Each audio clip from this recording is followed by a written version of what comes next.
Hey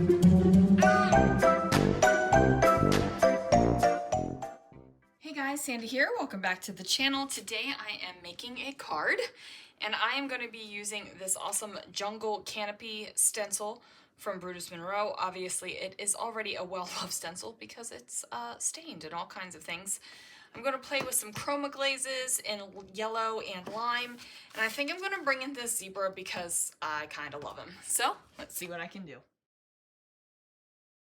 Alright guys, so I am using my stencil and I've got that set up on a page protector here because my room is a mess and I cannot find my stick and stamp mat.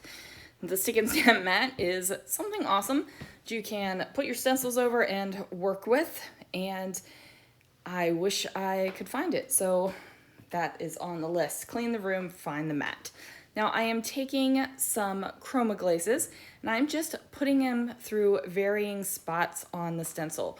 What this is going to allow me to do is have places that are yellow, places that are green, and then places that will have this beautiful yellowy green mixed up color because it just works. Now as you can see, I did wipe off my silicone brush in between so I wasn't cross-contaminating.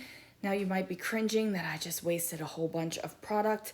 You could put this in a mixed media journal, you could do another stencil, but I just went ahead and plopped it over there on my paper towel.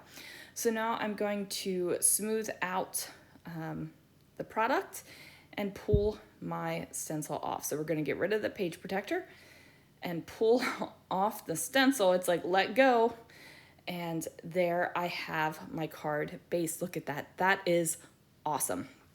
So we're going to let that dry a little bit, and then I am going to use my Misty Stamp Positioner tool with some embossing ink, and I am inking up that tall zebra.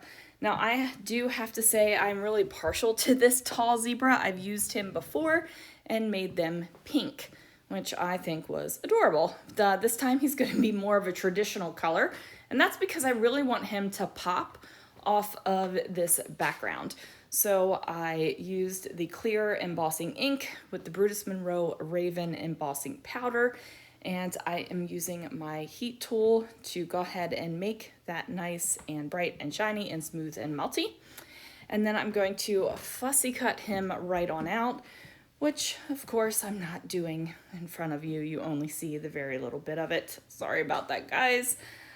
There are coordinating dies for this safari stamp set, so if fussy cutting is not your jam, you don't have to do it.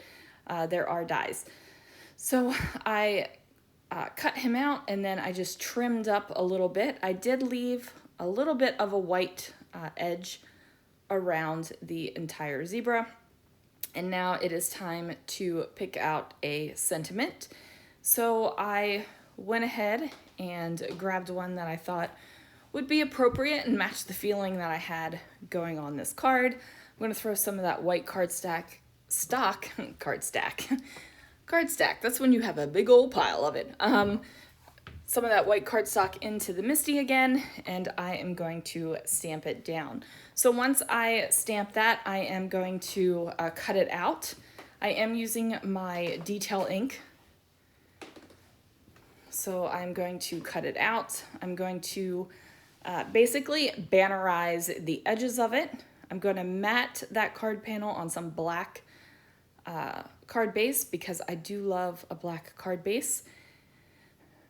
I went ahead and did a sketchy line around my sentiment because I thought that it kind of matched the whole jungly, leafy, zebra wild vibe going on there. And then that is going to do it for this card, you guys.